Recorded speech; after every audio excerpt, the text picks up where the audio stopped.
Yo, salut à tous les amis, c'est Alex et bienvenue sur ma chaîne YouTube. Aujourd'hui on se retrouve pour l'actualité Yu-Gi-Oh! De ce qui va sortir, ce qui est sorti et ce qui sortira dans l'univers des boosters Yu-Gi-Oh! Donc à savoir que le 21 juillet, donc il y a de ça à peu près 4 jours pour ceux qui voient la vidéo à sa sortie, on a eu ça. On a eu les Movie Packs, donc c'est The Dark Side of the Dimension. Qui vient de sortir à l'instant. Donc à l'intérieur on va retrouver une grosse partie de cartes dragon blanc et une grosse partie de cartes magicien. Magicienne aussi beaucoup. Donc un petit peu les cartes phares de Kaiba et de Yugi. Et voilà c'est tout pour cette sortie là. Maintenant le 4 août, donc ce qui va arriver dans environ une dizaine de jours. Ouais, en fait c'est 10 jours, ouais. Ça fait flipper mais ça sort déjà. Donc nouvelle display qui sort, nouvelle série, nouveau booster du coup, l'illusion des ténèbres qui va renforcer bien les cartes magiciens. On aura aussi des cartes toon qui peuvent être sympas avec encore d'autres cartes, mais moi ce que je retiens vraiment c'est les magiciens et les toons, c'est ce que j'ai envie d'avoir dans ces boosters là. Donc ça c'est le 4 août qui sort, vous pouvez déjà les trouver en précommande, il n'y a pas de souci. Maintenant le 18 août, donc le 18 août encore une nouvelle série, c'est le déchaînement des dragons de légende qui sort aussi, display, booster. La série, j'ai pas encore vu, à mon avis, ça doit être une série de.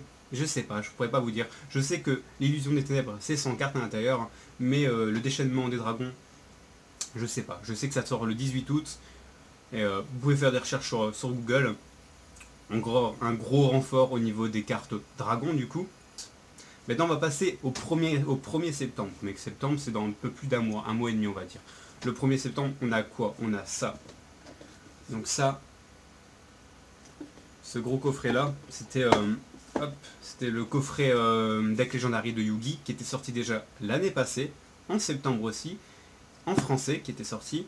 Et en gros, depuis novembre, c'est une grosse rupture. Depuis décembre, c'est une grosse rupture de stock, mais vraiment une grosse rupture de stock. C'est-à-dire qu'on se retrouve à trouver ça en français sur les sites comme eBay, etc., à des 120 €. Donc c'est très compliqué, beaucoup de gens m'ont MP en me demandant où est-ce que je les avais achetés, est-ce que c'est encore disponible. Vous allez encore les retrouver assez facilement en anglais par contre, à des prix en valant entre 28 et 40 €. En français c'est des prix de 80 à 120 €. Donc voilà, donc ils vont relancer le 1er septembre une grosse réédition de cette boîte là, où à l'intérieur vous retrouvez les 3 decks phares de Yugi, donc Exodia, avec ses grosses cartes phares, les 3 du égyptien aussi, en non jouable dans cette boîte là, ils sont en non jouable. Mais enfin bref, ça on retrouve ça le 1er septembre, vous pouvez commencer déjà à précommander ces boîtes là, ça doit tourner dans les 28 € à mon avis, c'était le prix que j'avais payé à l'époque. Souvent quand c'est réédité, ça repart au prix initial. Mais ça va partir vite parce que je sais très bien qu'il y a des gens qui vont faire des gros stocks, acheter énormément, faire des stocks, mettre de côté pour pouvoir faire des plus-values dans la suite. Donc ça c'est un truc qui va partir vite et qui se revendra très très cher dans 1 an, 2 ans s'ils font pas de réédition. Mais il n'y a pas que ça. Le 1er septembre, on se retrouve avec aussi 2 nouvelles Teambox qui sortent. Donc la Teambox Yugi et la Teambox Kaiba. Donc c'est la Teambox de... je vous dis pas de bêtises, ça doit être Teambox 2016, hein. C'est pas 2017, je ne sais pas, mais enfin bref, on s'en fout. Non, on a eu 2014-2015, donc c'est 2016, c'est les 2 Teambox 2016. Donc avec, pour la Teambox Yugi, on aura Slifer le dragon, et pour la Teambox de Kaiba, on aura Obélisque le tourmenteur. Donc ça, en jouable.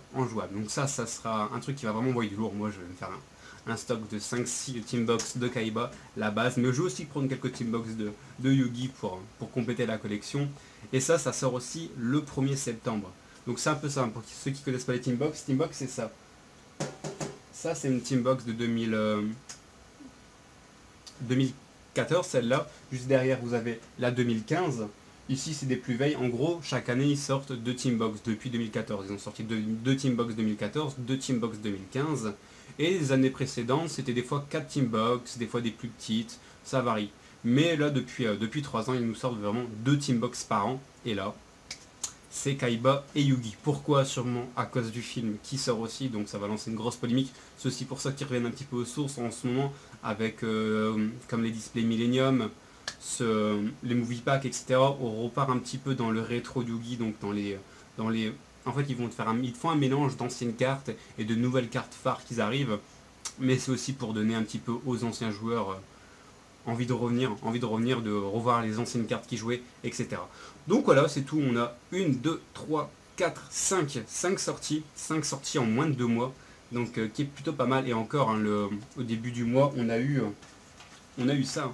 Au début du mois, on a eu la résurrection des véritables dragons en deck. Donc un deck, plus les movie packs, plus le 4 août, l'illusion des ténèbres, le 18 août, le déchaînement des dragons de légende, le 1er septembre, le deck légendary de Yugi, et encore le 1er septembre, 2 Teambox 2016 qui sortent. Donc pendant ces 2 mois-là, c'est...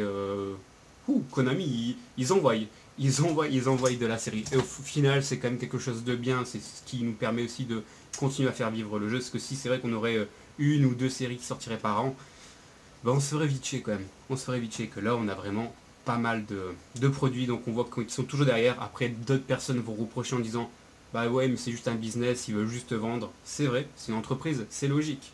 Ils vont pas faire des produits qui gagnent rien, donc c'est normal. Mais je préfère une entreprise comme un jeu vidéo. Je préfère un jeu vidéo avec beaucoup de mises à jour, et après vous avez le choix à en prendre ou pas les prendre, qu'un jeu où vous avez rien du tout, aucune mise à jour, aucun choix, et au final, vous jouez avec ce que vous avez. Donc au final, sur ce point-là, je comprends Konami qui doivent vendre, mais et je trouve ça bien aussi qu'ils nous sortent des nouvelles séries pour la collection ou pour les nouveaux méta à venir. Donc voilà, sur ce, c'était la petite actualité. Donc voilà, à la prochaine, salut.